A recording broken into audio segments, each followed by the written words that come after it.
Baahubali cinema ఎంత పెద్ద hit అయిందో ప్రత్యేకించి చెప్పక్కర్లేదు. ఈ సినిమాని 2 పార్ట్లుగా గత 4 సంవత్సరాల నుంచి తీస్తూ రాజమౌళి అందరి చేత భేష్ అనిపించుకుంటున్నాడు. ఆయన హార్డ్ వర్క్ మెచ్చి కేంద్ర ప్రభుత్వం సైతం పద్మశ్రీ అవార్డు ఇచ్చి మరీ సత్కరించింది. ఇక సినిమాని తనదైన స్టైల్లో చెక్కుతూ యుద్ధ సన్నివేశాల చిత్రీకరణకు ఎంతో సమయాన్ని తీసుకుంటున్నాడు. ఇప్పుడు కూడా బాహుబలి పార్ట్ 2 వచ్చే ఏడాది ఏప్రిల్కి కానీ వచ్చే అవకాశం కనిపించడం లేదు.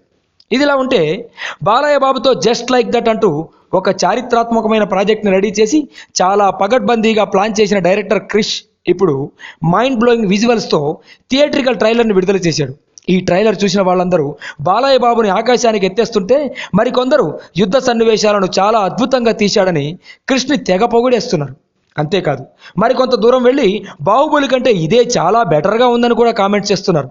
ఇక ఫిలిం నగర్లో ఇప్పుడు ఎక్కడ చూసినా బాలయ్య బాబు 100వ సినిమా గౌతమిపుత్ర శాతకర్ణి థియేట్రికల్ ట్రైలర్ గురించే మాట్లాడుతున్నారు. సంవత్సరాలు టైం తీసుకొని బాహుబలిని చెక్కిన జక్కన్న కంటే కూడా అతి కొద్ది సమయంలోనే అద్భుతమైన విజువల్ ట్రీట్ ఇచ్చిన క్రిష్ని తెగ పొగిడేస్తున్నారు అందరూ. బాహుబలికి రాజమౌళికి క్రిష్ తనదైన స్టైల్లో జలకిచ్చాడని ఈ సినిమా ట్రైలర్తో ఆ విషయాన్ని ఇండైరెక్ట్గానే చెప్పాడని చెబుతున్నారు అందరూ.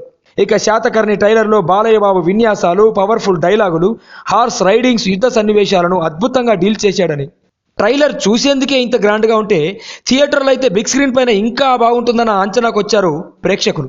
సినిమా ఖచ్చితంగా విజువల్ వండర్ అవుతుందని చెప్తున్నారు. అయితే క్రిష్ దీనిని కేవలం 6 నెలల్లోనే కంప్లీట్ చేయడాన్ని ఆశ్చర్యం కలిగిస్తోందని సినీ ఇండస్ట్రీ వర్గాలు చెబుతున్నాయి.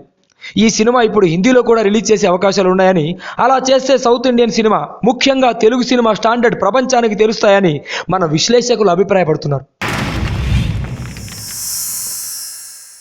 Like and subscribe Eagle Media Works.